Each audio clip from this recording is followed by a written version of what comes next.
Topik selanjutnya yaitu nutrisi tumbuhan.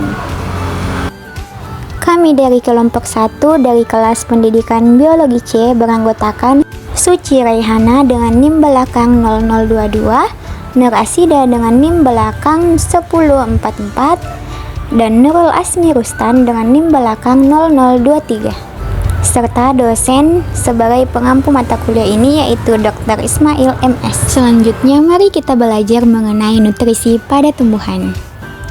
Apakah kalian mengetahui perbedaan dari kedua kelompok tumbuhan ini?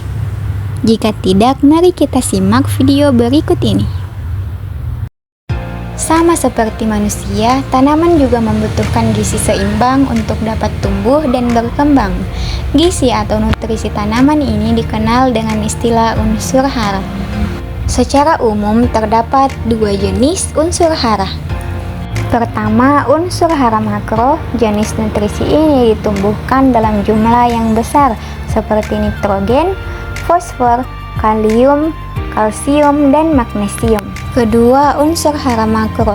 Unsur hara ini hanya diperlukan dalam jumlah yang sedikit seperti tembaga, besi, mangan, dan seng. Setiap jenis unsur hara memiliki peran dan fungsi yang berbeda bagi pertumbuhan tanaman. Nitrogen sendiri dikenal sebagai penyusun struktur sel tanaman yang dapat mempercepat proses pertumbuhan, menjadikan tanaman lebih hijau, dan meningkatkan kadar protein pada hasil panen.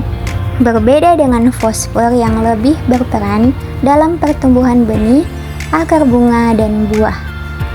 Fosfor dapat merangsang perkembangan akar yang kuat dan pembentukan bunga tanaman. Sementara kalium berperan untuk meningkatkan kualitas panen, merangsang pembentukan akar baru, dan meningkatkan daya tahan tanaman terhadap berbagai hama dan penyakit. Nah, jika kalian gemar berkebun atau bertani, jangan lupa untuk selalu memperhatikan nutrisi tanaman, di mana jika nutrisinya tidak terpenuhi, maka tanaman pun tidak akan tumbuh dengan baik.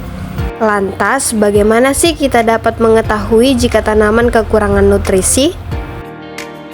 Biasanya, kekurangan unsur hara akan menimbulkan gejala yang berbeda-beda. Misalnya, saat kekurangan nitrogen, tanaman akan terlihat kurus dan kecil. Daunnya pun mulai menguning, mengering, hingga akhirnya rontok. Berbeda dengan magnesium, kekurangan unsur hara ini ditandai dengan munculnya bercak kuning pada bagian daun tua. Selanjutnya, kalsium. Saat kekurangan unsur hara ini, tanaman akan mengalami perubahan warna kekuningan pada tepi daun hingga ke tulang daun muda. Jadi, sekarang sudah tahu kan penyebab perbedaan tanaman di awal tadi?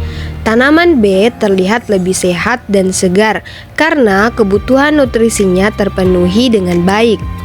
Pada dasarnya, unsur hara yang dibutuhkan tanaman sudah tersedia secara alami di dalam tanah. Namun, jumlahnya sangat terbatas sehingga belum cukup untuk memenuhi seluruh kebutuhan tanaman. Karena itu, kita dapat mengatasinya lewat pemupukan berimbang, baik dalam bentuk pupuk organik maupun buatan.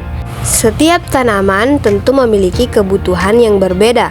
Jadi, pastikan kamu melakukan riset agar pemupukan tidak berlebihan. Thank you.